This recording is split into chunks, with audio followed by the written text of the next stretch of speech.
ইসলামী আন্দোলন বাংলাদেশ ডাক দিছে সমস্ত ইসলামী দলকে এক করার জন্য চেষ্টা ফিকির করতেছে।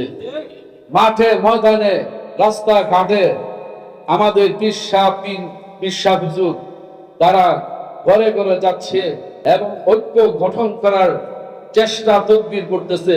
আল্লাহ পাক যাতে সমস্ত ইসলামী দলগুলোকে এক করে দেন, একটা বাক্স যাতে হয় এটা আমরা চাই, তাহলে আমরা ফল ঘরে আনতে পারবো।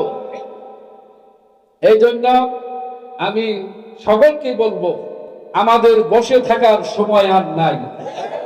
যদি বসে থাকি তা আমাদের অস্তিত্ব আর থাকবে না। আর ইসলাম বিদ্বেষীদেরকে আর সুযোগ দেওয়া যাবে না। এখনই সময় আছে। এই জন্য সুবর্ণ সুযোগ, সকলের উপরে দায়িত্ব।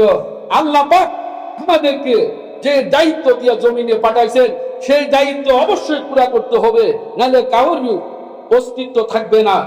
নবীর রেখে যাওয়া আমানতকে রক্ষা করতে হবে। সেই সময় এখনই আসছে।